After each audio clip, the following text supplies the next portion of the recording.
Olá, eu sou Emanuele Santos do Bonfim, estudante do último ano de Medicina Veterinária pela Universidade Estadual de Maringá, e hoje eu vou apresentar um levantamento sobre a casuística de animais silvestres atendidos no setor de animais selvagens do Hospital Veterinário da UEM, Campus Umuarama, entre setembro de 2025 e julho de 2026.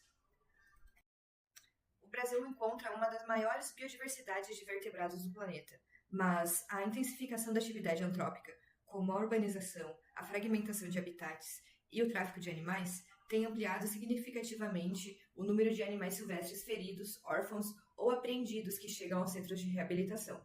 O noroeste do Paraná, onde está localizado o município de Umuarama, apresenta uma paisagem predominantemente agrícola, moldada por décadas de ocupação e uso econômico da terra. Essa configuração favorece o contato direto entre fauna silvestre e áreas urbanizadas, o que aumenta a frequência de atropelamentos, ataques por animais domésticos e o resgate de filhotes órfãos. O objetivo do trabalho, então, seria caracterizar o atendimento dos animais no setor de silvestres da UEM, dividindo em grupos taxonômicos, as principais causas de admissão e o desfecho clínico ao longo do período estudado. Então, para a metodologia, os dados foram coletados a partir das fichas de atendimento, organizadas em planilha digital, contendo o identificador do paciente, a data de entrada, a classe taxonômica, espécie, sexo do animal, quando for possível identificar, a faixa etária, o estado de saúde na admissão e o desfecho clínico deste animal. Ao todo, foram registrados 276 atendimentos, sendo 134 entre setembro e dezembro de 2025 e 142 entre janeiro e julho de 2026. As aves foram amplamente predominantes, representando cerca de 80% dos casos, seguido por mamíferos com 9% e répteis em 8%. Dentre as aves, destacou-se a frequência do periquitão maracanã e do papagaio verdadeiro, sendo o papagaio verdadeiro geralmente oriundo de apreensões por posse ilegal. Entre os mamíferos, prevaleceu o gambá de orelha branca, espécie sinantrópica comumente vítima de ataques por animais domésticos e de atropelamentos. Também houveram alguns casos mais raros, com desfecho fatal, que seria casos de atropelamento de jaguatirica e gato do mato pequeno. Entre os répteis, foram atendidos predominantemente jabutis e tigres d'água, sendo majoritariamente entregues voluntariamente ou apreendidos.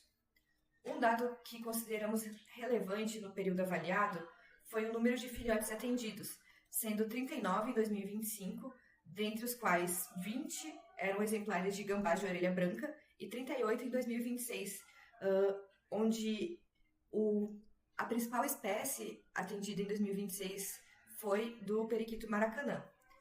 E esse pico de filhotes nessas épocas sugerem bastante sazonalidade reprodutiva. E quanto ao desfecho clínico, houve uma melhora expressiva entre os dois períodos avaliados.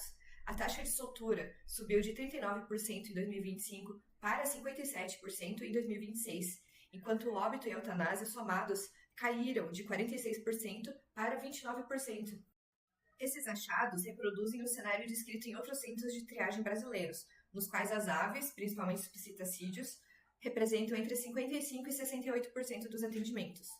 Já a recorrência de filhotes de periquitão a maracanã sugere uma pressão de nidificação urbana, compatível com os estudos que apontam os filhotes órfãos como principal causa de ingresso em levantamentos retrospectivos.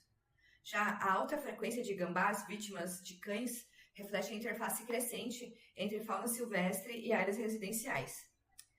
A queda na mortalidade entre os períodos avaliados pode ser relacionado tanto à sazonalidade reprodutiva, quanto também à maturação operacional do próprio equipe do setor, com protocolos de resgate e triagem cada vez mais ágeis. Concluímos, então, que as aves, sobretudo os psitacídeos, constituem um grupo mais atendido, com trauma e apreensão por tráfico sendo as principais causas de ingresso, refletindo o impacto antrópico regional sobre a fauna silvestre.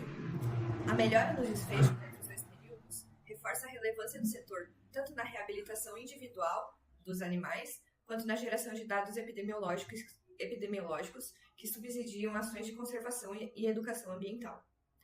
Agradeço a todos e fico à disposição para qualquer retirada de dúvidas.